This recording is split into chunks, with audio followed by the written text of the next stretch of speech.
Hello students, এই Moumita ma'am. আশা করি তোমরা সকলে খুব ভালো আছো। Welcome to our channel. আজকে আমি তোমাদের second semester major political science থেকে আরও একটি ইম্পর্টেন্ট টপিক নিয়ে আলোচনা করব, যেটা হচ্ছে কেন্দ্রীয় মন্ত্রিসভা। ঠিক আছে, তোমাদের দেখো আমি কেন্দ্রের থেকে রাষ্ট্রপতি, উপরাষ্ট্রপতি, সুপ্রিম কোর্ট, পার্লামেন্ট সবটাই কিন্তু প্রায় করিয়ে দিয়েছি।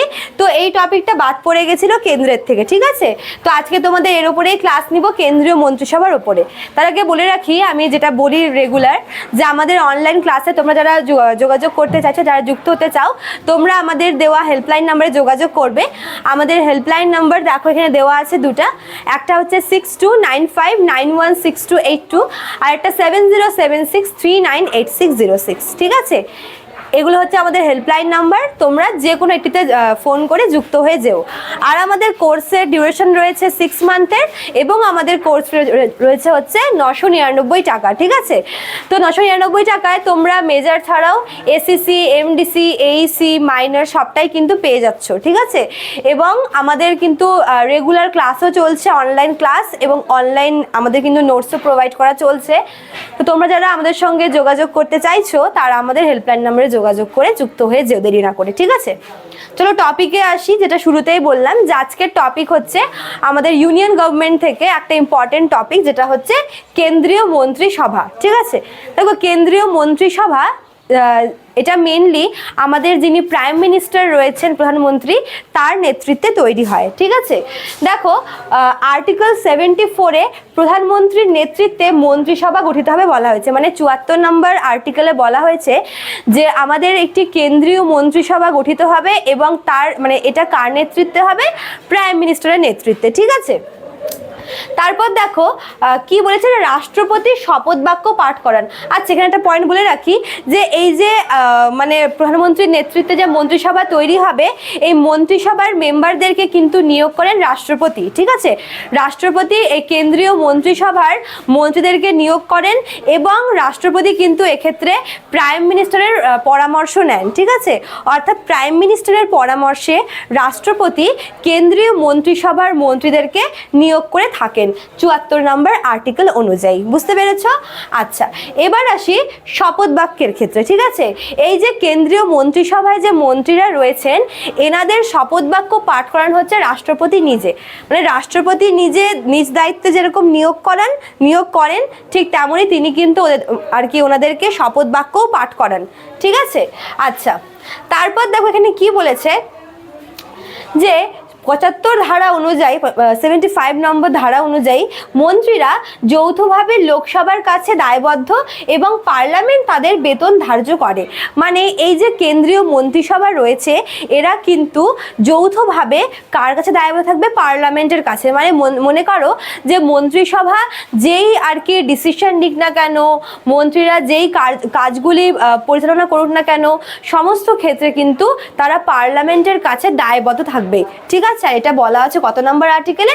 আর্টিকেল 75-এ। ঠিক আছে, আর্টিকেল 75-এ ক্যাবিনেট মানে কেন্দ্রীয় মন্ত্রীরা যৌথভাবে পার্লামেন্টের কাছে দায়বদ্ধ। এছাড়াও এই পার্লামেন্ট কি করবে? এই কেন্দ্রীয় মন্ত্রিসভার যে মন্ত্রীরা রয়েছে, তাদের বেতন ধার্য করবে। ঠিক আছে, তো পার্লামেন্টের হাতে ক্ষমতা রয়েছে, মানে মন্ত্রিসভার মন্ত্রীদের বেতন কীরকম হবে সেটা কিন্তু পার্লামেন্ট ঠিক করে। এছাড়াও মন্ত্রিসভা নিজেদের কাজের ক্ষেত্রে পার্লামেন্টের কাছে দায়বদ্ধ থাকবে। বুঝতে পেরেছ? আচ্ছা, তারপরে দেখো কি বলেছে, মন্ত্রিসভার সদস্য সংখ্যা লোকসভার 50%-এর বেশি হবে না 91তম সংশোধন, মানে 91তম যে কনস্টিটিউশন অ্যামেন্ডমেন্টটা হয়েছিল, সেখানে বলা হয়েছে এই যে কেন্দ্রীয় মন্ত্রিসভা রয়েছে, ঠিক আছে, এই কেন্দ্রীয় মন্ত্রিসভার যে মেম্বার সংখ্যাটা রয়েছে, মানে মন্ত্রীদের সংখ্যাটা, সেটা লোকসভায় যতজন মেম্বার রয়েছে তার 50% হবে, এর বেশি না।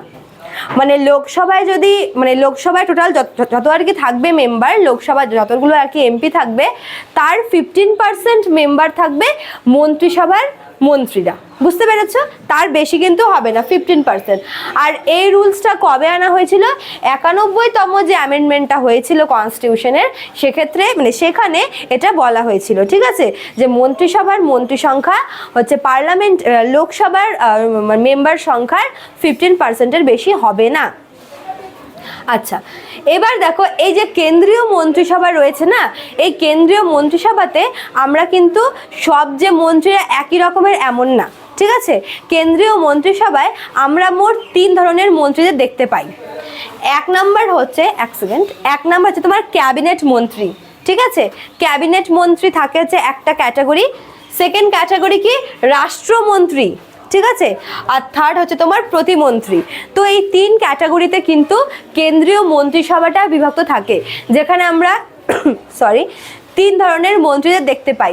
একটা হচ্ছে ক্যাবিনেট মন্ত্রী, আরেকটা হচ্ছে তোমার রাষ্ট্রমন্ত্রী, আরেকটা হচ্ছে তোমার প্রতিমন্ত্রী, ঠিক আছে। তো এই 3 ধরনের মন্ত্রী আমরা মন্ত্রিসভায় দেখতে পাই।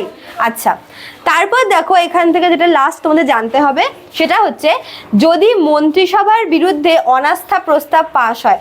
দেখো এই অনাস্থা প্রস্তাব সম্পর্কে তোমাদের আমি কিন্তু আগের ক্লাসেই বলেছিলাম।